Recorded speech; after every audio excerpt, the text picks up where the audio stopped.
বৈশাখ মাসের শেষ দিক। সারাদিনের ভ্যাপসা গরমের পরে সন্ধ্যার পর থেকেই গ্রামের আকাশটা কেমন অস্বাভাবিক লাগছিল। নদীর পাড়ের পুরনো চায়ের দোকানটিতে কেরোসিনের হারিকেন জ্বলছিল মিটমিট করে। দোকানের সামনে বাঁশের বেঞ্চে বসে আড্ডা দিচ্ছিল তিনজন গ্রামবাসী।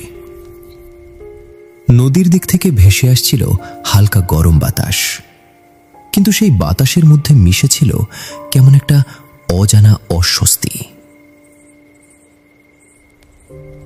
কয়েকদিনের তুলনায় আজ বেশ গরম পড়ছে, মনে হয় কাল বৈশাখী আসবে। আমারও তাই মনে হচ্ছে। দেখো না, পরিবেশটা কেমন শান্ত, নদীতে নেই কোনো ঢেউ আর না আছে কোনো বাতাস। মানে এটাই তো ঝড়ের পূর্ব লক্ষণ। কি কন কাকা? একদম ঠিক কথা কইছো বাবা। সেই ছোট কাল থেকে দেখছি দুনিয়া চুপচাপ মানে ভয়ঙ্কর কিছু ঘটার পূর্বাভাস। ঠিক তখনই দূরে কাদামাটির পথ ধরে একটা ছায়ামূর্তি এগিয়ে আসছিল দোকানের দিকে। লোকটার হাতে লম্বা বাঁশের লাঠি, বয়স 70-এর কাছাকাছি হবে। হারিকেনের আলো কাছে আসতেই সবাই চিনতে পারল।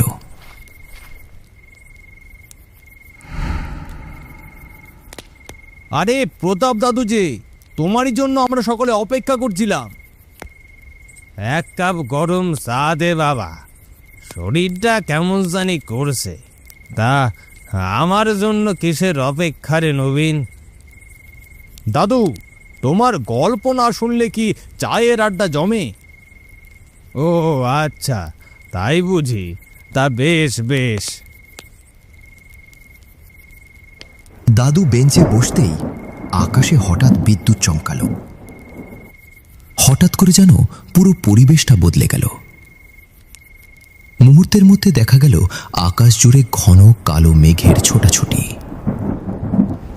নদীর ওপাশ থেকে ভেসে আসতে লাগলো বাতাসের ভয়ঙ্কর গর্জন। তীব্র বাতাসের এক ঝটকায় দোকানের টিনের চাল কেঁপে উঠল। তারপরই শুরু হলো তুমুল ঝড় বৃষ্টি।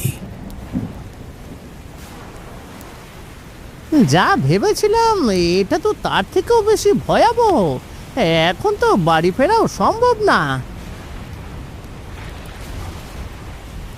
তীব্র ঝড়ের ঝাপটায় চারপাশের গাছগুলো যেন মাটির সঙ্গে লড়াই করছিল। প্রকৃতির এমন ক্ষিপ্ততা দেখে ভয়ে সবার মুখ চুপসে গেল। দোকানদার হরেন কাকা চিৎকার করে বলে উঠল, বাঁচতে হলে সবাই দোকানের ভেতরে চলে আসেন, দোকানটা বন্ধ করে দেই। হরেন কাকার কথা শুনে সবাই স্বস্তি পেল। সবাই দ্রুত দোকানের ভেতরে ঢুকে পড়ল। হরেন কাকা টিনের দরজাটি বন্ধ করে দিল। বাইরে তখন শুধু ঝড়ের গর্জন আর টিনের চালের বিকট শব্দ।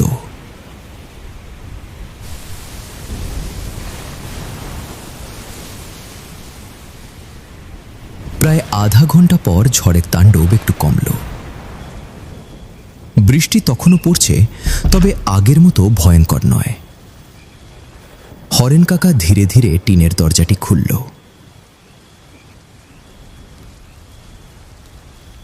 বাইরে বেরিয়ে সবাই স্তব্ধ হয়ে গেল। রাস্তার উপর ভাঙা ডাল ছড়িয়ে আছে। সাজানো গোছানো পৃথিবীটা একদম তছনছ। বাপ রে, এমন ঝড় আমি জীবনে কমই দেখেছি। একদম ঠিক, আমি তো ভয় পেয়ে গিয়েছি। হরেন কাকা দোকানের ভেতর জায়গা না দিলে হয় উড়ে গিয়ে গাছের ডালে ঝুলে থাকতাম। যা বলেছিস মোহন, এই ঝড় দেখে আমার বহু বছর আগের একটা রাতের কথা মনে পড়ে গেল। সবাই কৌতূহলী হয়ে তার দিকে তাকালো। নবীন উৎসাহ নিয়ে জিজ্ঞেস করল, কি ঘটনা দাদু? হারিকেনের আলোয় দাদুর মুখটা আরও রহস্যময় লাগছিল। তিনি শান্ত গলায় বলতে লাগলেন তার ঘটনা। তখন আমি যুবক, বয়স ওই 28 কি 30 হবে হয়তো। এই গ্রামের জমিদার দেবর্ষি রায়ের সহচর ছিলাম। সব সময় জমিদারের আশেপাশে থাকাই ছিল আমার কাজ। কিন্তু একদিন রাতে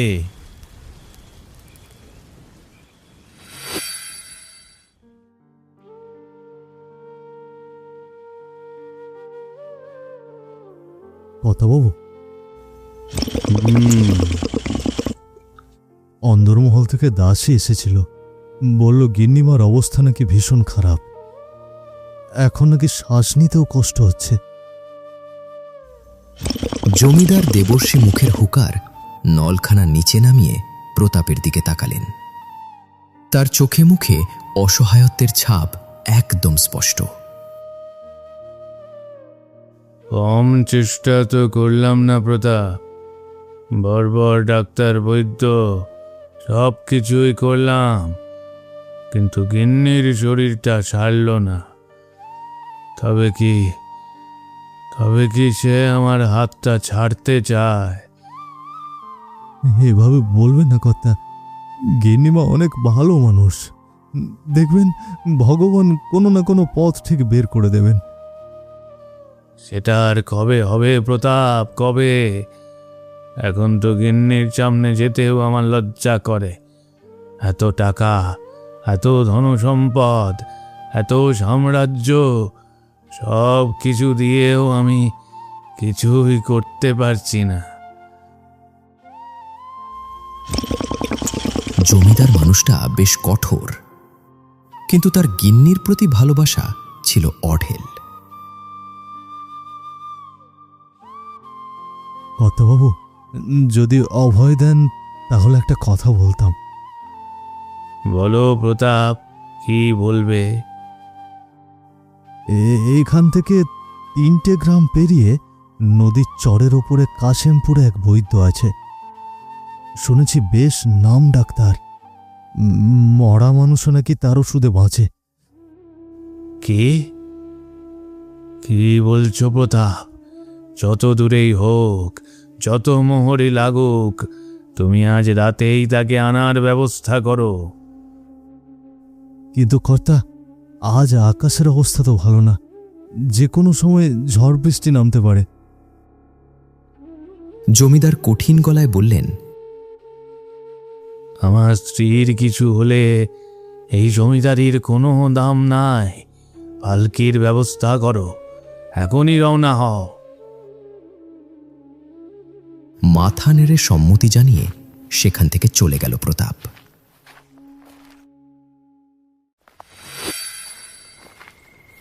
রাত তখন অনেক গভীর, আকাশ কালো মেঘে ঢাকা, মাঝে মাঝে বিদ্যুতের ঝলকানিতে চারদিক আলোকিত হয়ে উঠছে।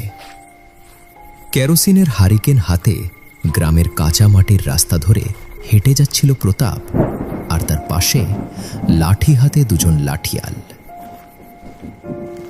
পেছনে 4জন লোক ধরাধরি করে নিয়ে আসছিল পালকি।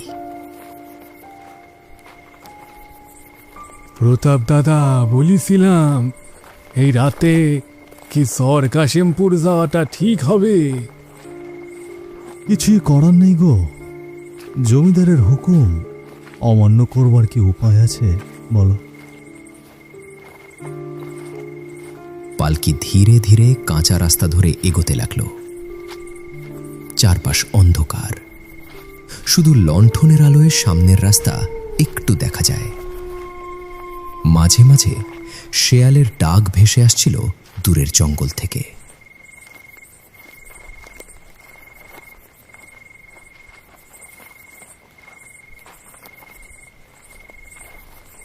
প্রায় 2 ঘন্টা চলার পরে তারা চর কাশেমপুর গিয়ে উপস্থিত হল। রঘুনাথ বৈদ্যের বাড়িটা ছিল গ্রামের একদম শেষ মাথায়। পুরনো টিনের ঘর, চারপাশে বড় বড় গাছ।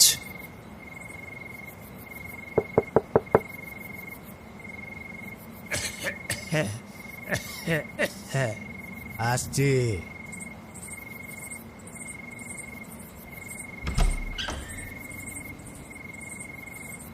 ভেতর থেকে বেরিয়ে এলেন এক বৃদ্ধ। সাদা ধুতি, কাঁধে গামছা, হাতে তেলের বাতি। এত রাতে আপনারা কারা? আমাদেরকে জমিদার দেবর্ষি পাঠিয়েছেন। গিন্নিমা খুবই অসুস্থ, আপনাকে এখনই আমাদের সঙ্গে যেতে হবে। বৈদ্য কিছুক্ষণ চুপ থাকলেন, তারপর আকাশের দিকে তাকালেন। বাতাস তখন আরো জোরে বইতে শুরু করেছে। তিনি নিচু গলায় বললেন, আজকে রাতটা ভালো না বাবা, কিন্তু কি আর করার, জমিদারের হুকুম তো আর অমান্য করা যায় না। বেশ, চলো।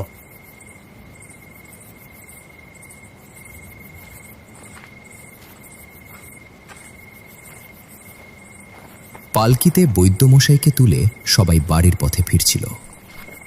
ধীরে ধীরে আকাশের অবস্থা আরো খারাপ হতে লাগলো।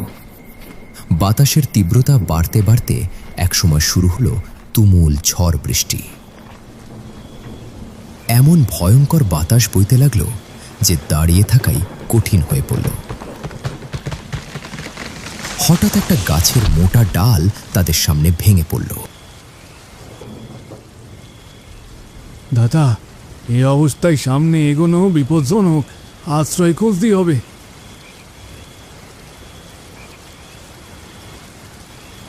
ওই তো সামনে একটা চালা ঘর, চলো চলো সবাই সেখানে আশ্রয় নি।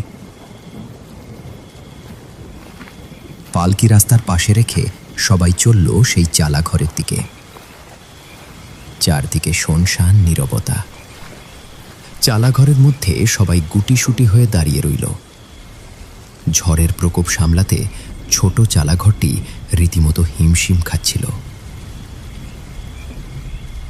এ কি? লাঠিয়ালের কথা শুনে সবাই একসাথে তাকালো সেদিকটায়। সকলের শরীরে এক ঠান্ডা হাওয়া বয়ে গেল। আশেপাশে সেই লাশটি ছাড়া আর কোনো জনমানবের চিহ্ন পর্যন্ত নেই। না, আমার স্পষ্ট মনে আছে, আমরা যখন এখানে এসেছিলাম তখন এখানে কিছুই ছিল না। প্রতাপবাবু ছিল হয়তো, আমরা অন্ধকারের মধ্যে খেয়াল করিনি। তাছাড়া এমন অন্ধকারের রাতে কখন কোথায় কি থাকে বোঝা বড়ই মুশকিল। মেনে নিলাম আপনি যা বলছেন ঠিক, তাহলেও একবার ভাবুন না, এত রাতে লাশটাকে এমনভাবে একা কেউ রাখে? আমার তো মনে হয় একটু সামনে এগুলোই তো শ্মশান ঘাট। হয়তো দাহ করার জন্য এসেছিল, বৃষ্টির কারণে এই ছাউনির নিচে রেখে চলে গিয়েছে। আমি আগেই বলেছিলাম আজকের রাতটা ভালো না। আমরা এমনিতেই সংকটগ্রস্ত, আপনার দয়া করে আমাদের ভয় দেখাবেন না।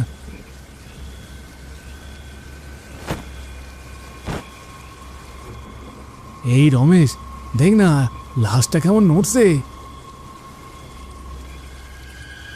সবাই তাকালো লাশটির দিকে, কিন্তু সবকিছুই স্বাভাবিক ছিল। বৈদ্যমশাই কি কম ছিল? এখন তুইও আমাদের ভয় দেখাচ্ছিস। রমেশ, আমারও সব কিছু কেমন যেন অস্বাভাবিক লাগছে। ঝড়ও থেমে এসেছে, আর এই সামান্য বৃষ্টিতে তেমন কিছু হবে না। চলো সবাই, আমরা রওনা দিই। সবাই প্রতাপের কথায় সম্মতি জানিয়ে যাওয়ার জন্য পা বাড়াতেই যাবে, সে সময় হঠাৎ কোথা থেকে যেন এক ঠান্ডা হাওয়া এসে লাগলো তাদের শরীরে। হঠাৎ লাশের মুখের কাপড়টি সরে গেল। প্রতাপের চোখ সেদিকে পড়তেই তার পুরো শরীরে কাঁটা দিয়ে উঠল। এটা আমি কি দেখছি? এটা কি করে সম্ভব? সবাই এমন অপ্রত্যাশিত কিছু দেখবে তা আশা করেনি। সবাই একসাথে বৈদ্যের দিকে তাকালো। কিন্তু আশ্চর্যের বিষয়, বৈদ্য আশেপাশে কোথাও নেই। লোকটি সবার মধ্য থেকে এমনভাবে উধাও হয়ে গেল যেন তার কোনো অস্তিত্বই ছিল না।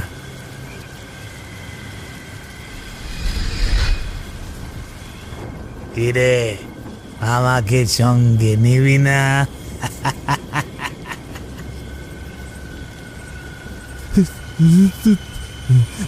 তুমি আরে আরে আমি রে, আমি। চিনতে পারছিস না বুঝি? দাদা, পালান এখান থেকে, পালান। পালাবি? আমার কাছ থেকে পালাবি?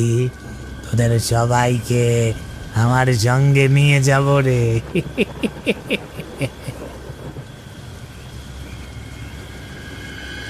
এমন ভয়ঙ্কর দৃশ্য দেখে জীবন বাঁচাতে সবাই একসাথে প্রাণপণে ছুটতে লাগল। মাঠঘাট রাস্তা পেরিয়ে তারা ঠিক কতক্ষণ দৌড়েছিল তা জানা নেই।